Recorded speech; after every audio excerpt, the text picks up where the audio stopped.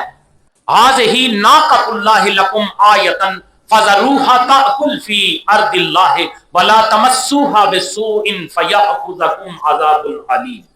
تمہارے لیے نشانی کے طور پر اللہ کی یہ اونٹنی ہے، تو تم اسے چھوڑے رکھو تاکہ اللہ کی زمین میں کھائے، اور اسے برائی کے ساتھ ہاتھ نہ لگاؤ ورنہ تمہیں دردناک عذاب پکڑ لے گا. اب دیکھیں، پہاڑوں سے اونٹنیاں نہیں نکلا کرتی، عادت یہ نہیں. اونٹنیاں اونٹنیوں سے ہی جنائی جاتی ہیں، پہاڑ اونٹنیاں نہیں جنتے، پہاڑوں سے اونٹنیاں نہیں نکلتی. یہ عادت نہیں. اگر عادت کے خلاف اللہ کا نبی حضرت صالح علیہ السلام اشارہ کرے پہاڑ کی اس چٹان سے گاپن اونٹنی نکل آئے تو اسے معجزہ کہا جاتا ہے. اللہ اکبر. نبی کریم صلی اللہ علیہ وسلم کے غلاموں، اللہ تعالیٰ نے جو معجزات نبی کریم صلی اللہ علیہ وسلم کو عطا فرمائے وہ اتنے کثیر ہیں کہ احاطے میں لانا ممکن ہی نہیں. حضرت شیخ ابن تیمیہ نے حضور کریم صلی اللہ علیہ وسلم کے جو معجزات ہیں قدرت، فعل اور تاثیر کے متعلق، ان کی 8 قسمیں بیان کی ہیں.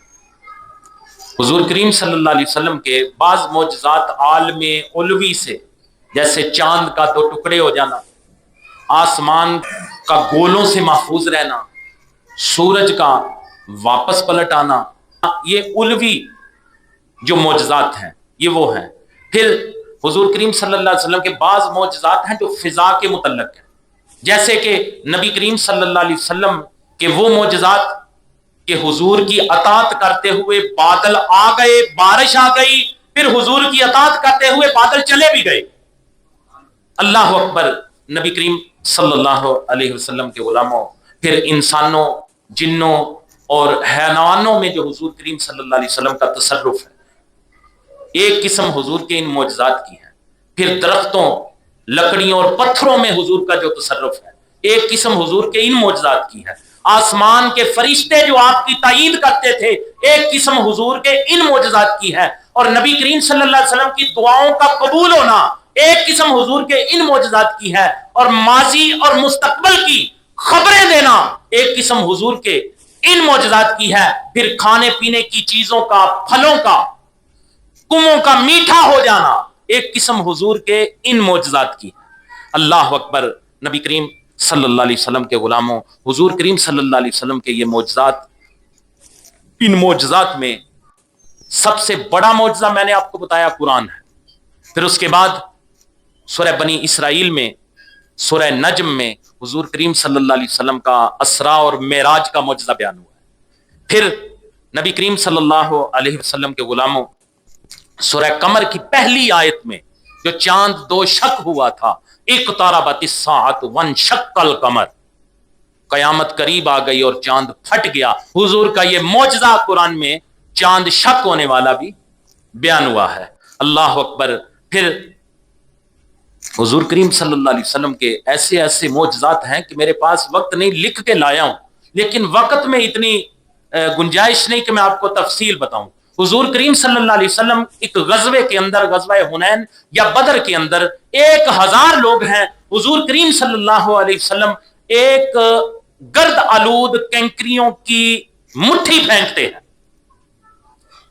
وہ 1000 کافر کی آنکھ میں یا منہ میں یا نتنوں میں کوئی نہ کوئی اس کا ذرہ ہر کسی میں جا گرتا ہے۔ یہ بھی حضور کا معجزہ ہے۔ اور یہ حضور کریم صلی اللہ علیہ وسلم کا وہ معجزہ ہے جس کے متعلق اللہ تعالیٰ نے سورہ انفال کی آیت نمبر 17 میں فرمایا، وَمَا رَمَيْتَ إِذْ رَمَيْتَ وَلَٰكِنَّ اللَّهَ رَمَىٰ۔ اے حبیب، جب آپ نے خاک پھینکی تو آپ نے نہ پھینکی تھی بلکہ اللہ نے پھینکی۔ کینکریاں حضور نے پھینکی، ہر کسی کو کوئی نہ کوئی ذرہ ان کے اندر چلا گیا۔ یہ حضور کا معجزہ ہے۔ پھر ایک بڑا معروف معجزہ، یہ ایسا معجزہ ہے، علماء نے لکھا ہے کہ حضرت عیسیٰ علیہ السلام نے جو مردے زندہ کیے، یہ ان سے بھی بڑا معجزہ ہے۔ توجہ فرمائیے گا، جب حضور کریم صلی اللہ علیہ وسلم کے لیے منبر شریف بنایا گیا تو اس سے قبل حضور کریم صلی اللہ علیہ وسلم کھڑے ہو کر خطبہ ارشاد فرماتے تھے، اور مسجد کے اگلے حصے میں موجود ایک تنے کے ساتھ ٹیک لگایا کرتے تھے۔ جب نبی کریم صلی اللہ علیہ وسلم جمعہ کے روز منبر پر جلوہ افروز ہوئے اور اس تنے کے ساتھ ٹیک لگا کر کھڑے نہ ہوئے، صحیح احادیث میں، درجنوں احادیث میں یہ بات موجود ہے۔ اللہ اکبر۔ منبر آیا، حضور اس تنے کے ساتھ ٹیک لگا کے کھڑے نہ ہوئے تو احادیث میں لکھا ہے کہ وہ تنا سخت اونچی آواز میں رونے لگ گیا، یہاں تک کہ مسجد کے میں جتنے لوگ موجود تھے سب نے آواز سنی۔ احادیث میں لکھا ہے قریب تھا، اتنی آواز تھی ایسے لگتا تھا کہ وہ پھٹ جائے گا۔ نبی کریم صلی اللہ علیہ وسلم نے اس پر، اب ذرا توجہ فرمائیے گا، حضور کا معجزہ، یہ تنا ہے، خشک تنا کھجور کا، جسے حضور کی رفاقت ملتی رہی، لیکن آج محبوب منبر پہ بیٹھ گئے، اس نے رونا شروع کر دیا۔ نبی کریم صلی اللہ علیہ وسلم نے اس پر شفقت کرتے ہوئے حضور منبر سے نیچے اترے، اپنا مبارک ہاتھ اس پر رکھا، اپنے سینے سے لگایا، اس پر اپنا ہاتھ پھیرا، یہاں تک کہ وہ پرسکون ہو گیا۔ آپ نے توجہ کی اس بات پہ؟ ایک خشک تنا حضور کی محبت میں، حضور کے فراق میں رو رہا ہے، حضور سے برداشت نہیں ہوا، منبر سے نیچے اترے، اپنے سینے سے لگایا، اس پہ ہاتھ پھیرا، وہ خاموش ہوا۔ اللہ اکبر۔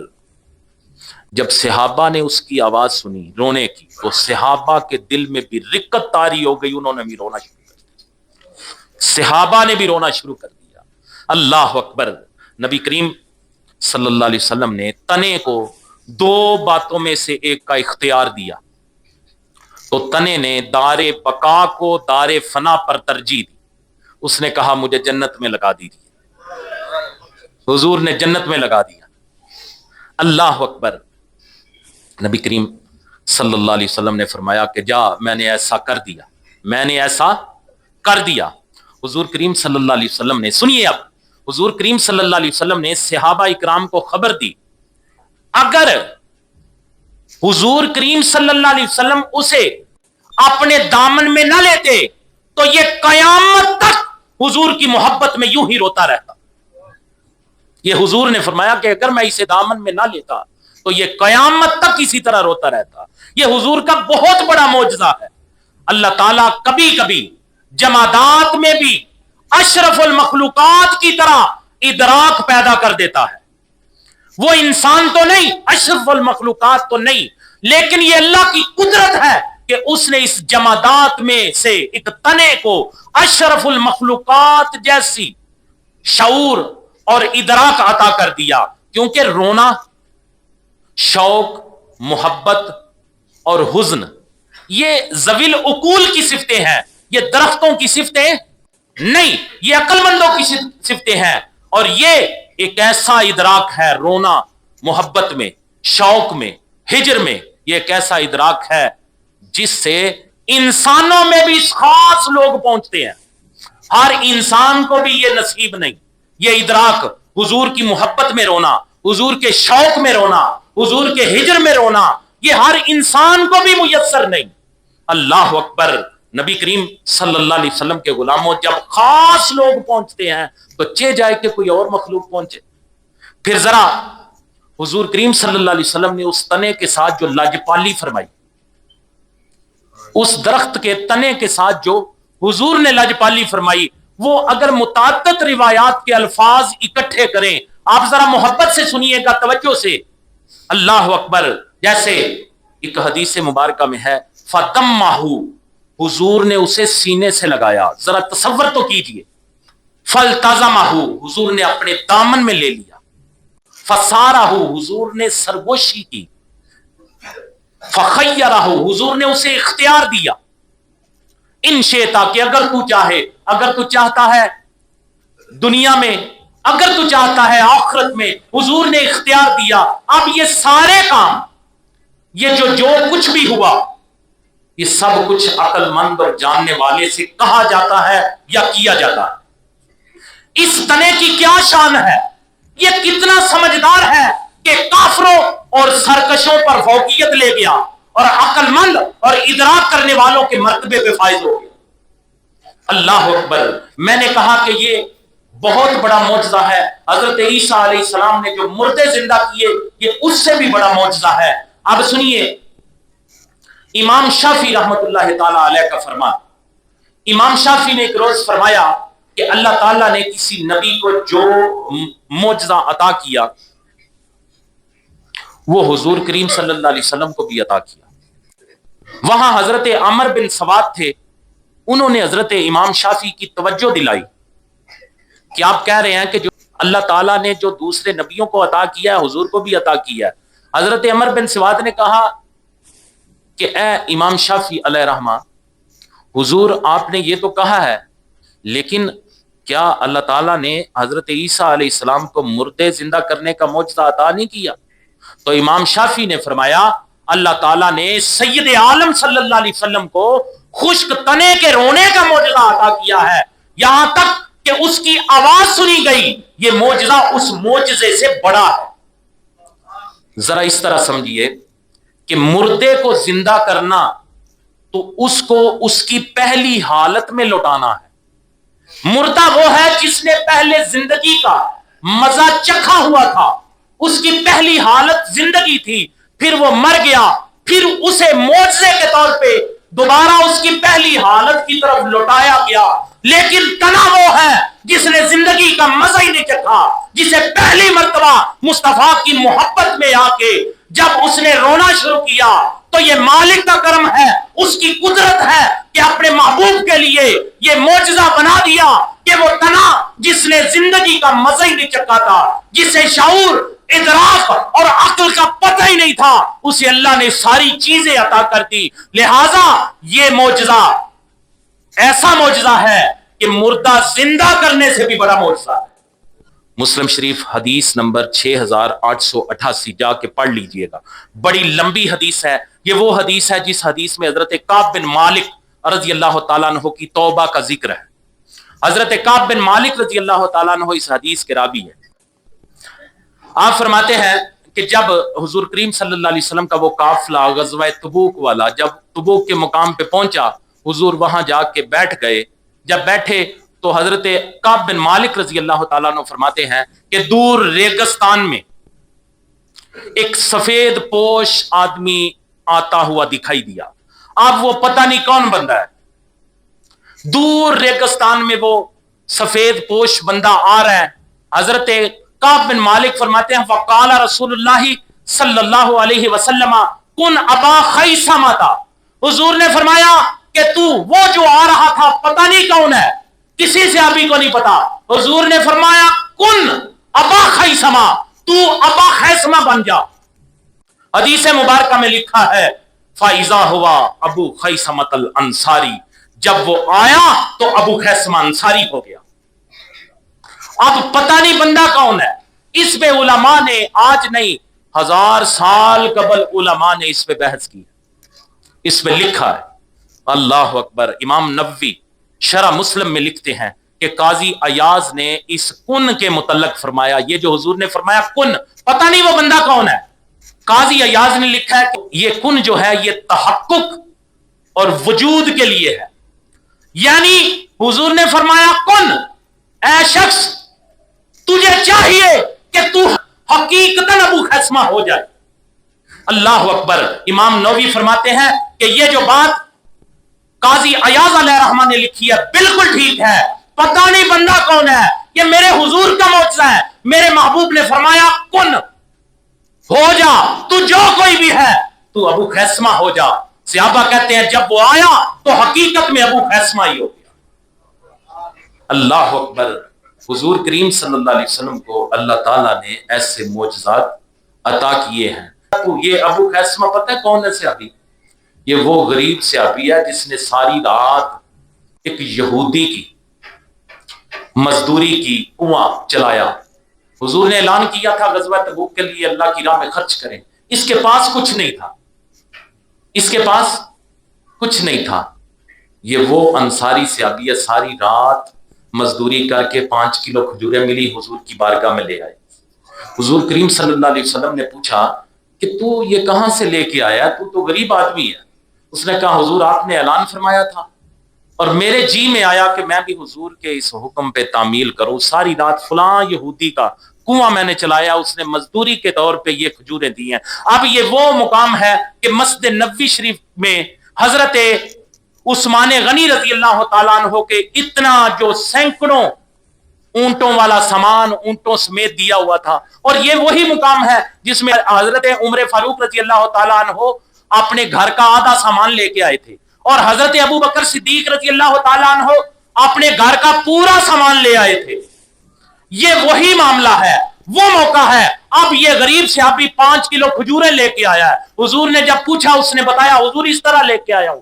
آقا کریم صلی اللہ علیہ وسلم نے فرمایا اینا بلال، بلال کہاں ہے؟ بلال آئے، حضور حکم فرمایا بلال یہ کھجوروں لے جاؤ اور ان سب ڈھیروں پہ پھیلا دو تاکہ ان کی برکت سے یہ ساری بھی قبول ہو جائے۔